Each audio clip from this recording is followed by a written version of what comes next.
presentation is about setting goals for 2025 based on these two books that I love. Would love to hear what other people are reading, but these two have affected me and our team the most in terms of how we set goals. The why goals matter. Goals provide clarity and a roadmap. They help you say no to other things. And as I was saying, but we'll repeat for the recording, it's really helpful when there's so many things competing for your time and attention to be able to say no to stuff because you're very clear on what your goal is for the year. It's really helpful for aligning your team's efforts. We have one-on-ones that our management team does with our employees, and by having our goals and vision and mission stated, and then our employees are supposed to align to the goals of the company, it really helps guide the one-on-ones, and it makes managing a little bit easier. You kind of have a purpose as everybody's aligned to the same thing. And goals help focus on delivering measurable value to clients and achieving growth despite the complexities of the market. So it really helps answer the question about what are you trying to achieve, and you can communicate that.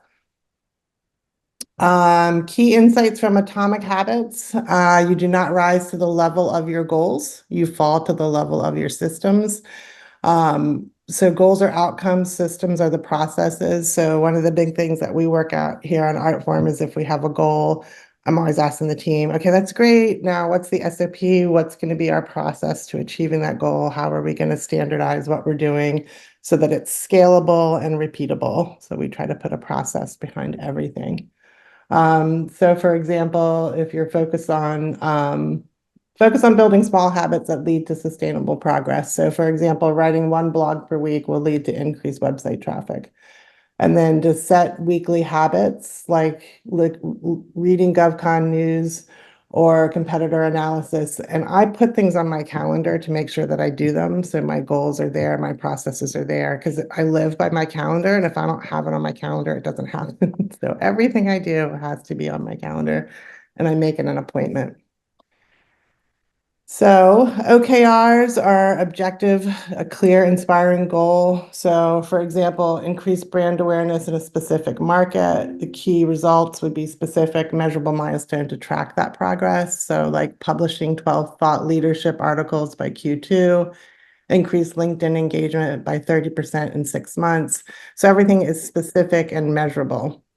Again, you can use OKRs to align with client goals, like improving agency outreach metrics. So if you know federal agencies, what their missions and OKRs or their goals are, then you can align your OKRs with theirs. And my other big thing is to use the right metric. And I know I have spoken about this ad nauseum, but if you have a goal and you're not measuring the right thing, everyone's going to be dissatisfied. So for example, I use a lot is if you're doing an awareness goal and you're talking about impressions, that would be for awareness. But then often people ask about the lead generation, and that's where it's important to know, well, if my goal was awareness, then my metric is impressions, not lead generation. So just making sure that you're using the right metric based on what your goal is. Okay, so aligning Atomic Habits and OKR. So Atomic Habits focus on incremental improvements. Example, post one LinkedIn article every 2 weeks. OKRs set clear measurable goals. So example, boost LinkedIn followers by 20% in Q1. So the way that we work, we combine them. So we build a habit and a process, and then we track it with key results. So here's an objective of established thought leadership. So key results might be to host 2 educational webinars by Q2, increase white paper downloads by 50%, gain 1,000 new newsletter subscribers by year end. So then the habit would be to allocate 1 hour weekly for creating content.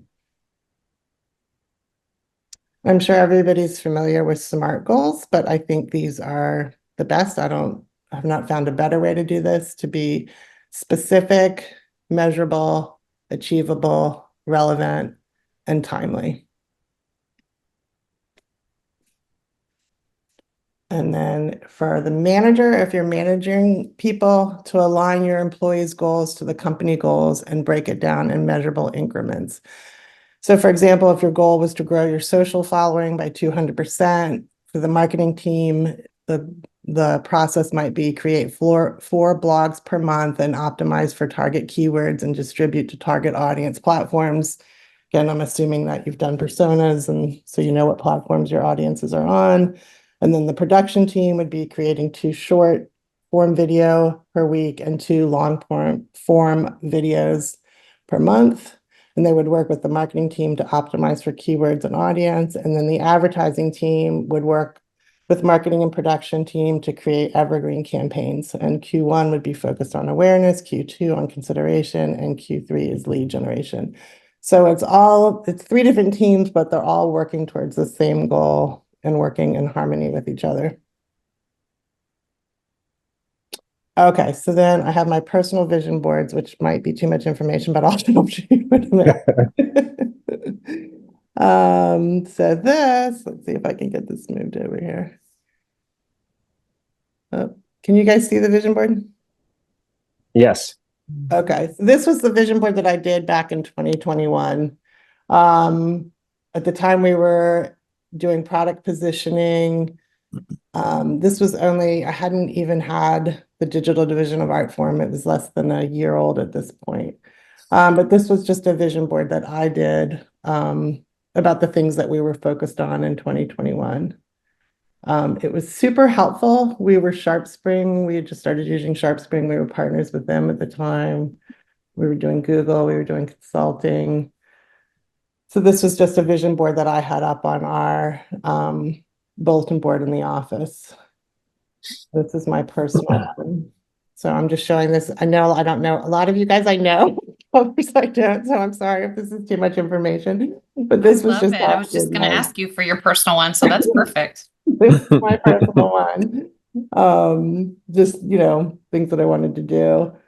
And then I had really enjoyed Atomic Habits and just made a whole vision board around Atomic Habits. So that was good. And I just had these up in my office, like I said, and it really helped me. And what was really encouraging for me is to go back to the vision board at the end of the year and see all the things that I'd had accomplished. And it was really helpful to have it visually in front of me all year long. So anyway, so let's have a discussion about this.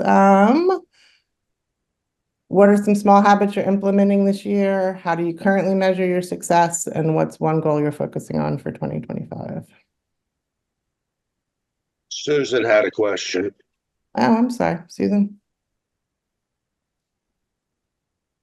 Yeah, I was wondering if you have examples of tools you use to actually track goals and document KPIs. So between you and the customer, you see the actual results and the progress. So we use Monday.com actually has a board for OKRs, and both Microsoft Excel and Google Sheets have templates for OKRs, like are pre-done. So those exist. Since we use Monday, that's the system that we've put our OKRs in. And then that way we can put task behind the process and assign it out.